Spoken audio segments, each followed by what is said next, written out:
শান্তি আলোচনায় মুখোমুখি বসেছে যুক্তরাষ্ট্র ও ইরান। সুইজারল্যান্ডে শুরু হওয়া উচ্চ পর্যায়ের এই আলোচনায় গুরুত্ব পাচ্ছে হরমুজ প্রণালী, লেবাননের যুদ্ধবিরতি এবং ইরানের পারমাণবিক কর্মসূচি। তবে আলোচনা চলার মধ্যেই নতুন করে হুঁশিয়ারি দিয়েছেন মার্কিন প্রেসিডেন্ট ডোনাল্ড ট্রাম্প।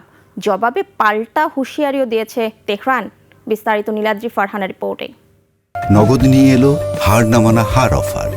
সর্বনিম্ন 10,000 টাকা রেমিটেন্স নগদে পাঠালে থাকছে স্বর্ণের হার জেতার সুযোগ। সুইজারল্যান্ডের লুসার্নে শুরু হয়েছে যুক্তরাষ্ট্র ইরান সরাসরি উচ্চ পর্যায়ের শান্তি আলোচনা। গত সপ্তাহে 60 দিনের মধ্যে একটি চূড়ান্ত চুক্তিতে পৌঁছানোর যে সমঝোতা হয়েছিল তারই ধারাবাহিকতায় এই আলোচনা। হরমুজ প্রণালী পুনরায় চালু করা, দক্ষিণ লেবাননে যুদ্ধবিরতি কার্যকর রাখা এবং ইরানের পারমাণবিক কর্মসূচি নিয়ে আলোচনা হচ্ছে। এছাড়া ভবিষ্যতে দুই দেশের মধ্যে একটি বিস্তৃত সমঝোতার পথও খোঁজা হচ্ছে। তবে আলোচনার মধ্যে নতুন করে উত্তেজনা ছড়িয়েছেন মার্কিন প্রেসিডেন্ট ডোনাল্ড ট্রাম্প। বলেছেন, ইরান যদি হিজবুল্লাহকে সমর্থন অব্যাহত রাখে তাহলে আবারও কঠোর হামলার মুখে পড়তে পারে তেহরান।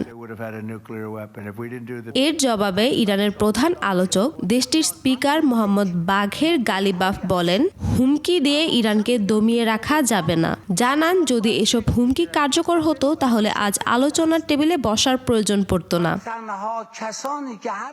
অন্যদিকে মার্কিন ভাইস প্রেসিডেন্ট জেডি ভ্যান্স বলেছেন, ট্রাম্প প্রশাসন ইরানের সঙ্গে সম্পর্কের নতুন অধ্যায় শুরু করতে চায়। তবে এর জন্য ইরানকে আঞ্চলিক উত্তেজনা কমানো এবং পারমাণবিক কর্মসূচি নিয়ে আন্তর্জাতিক উদ্বেগ দূর করতে হবে।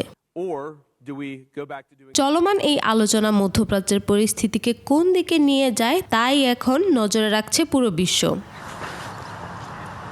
Niladri Farhana, desk report, 21 television.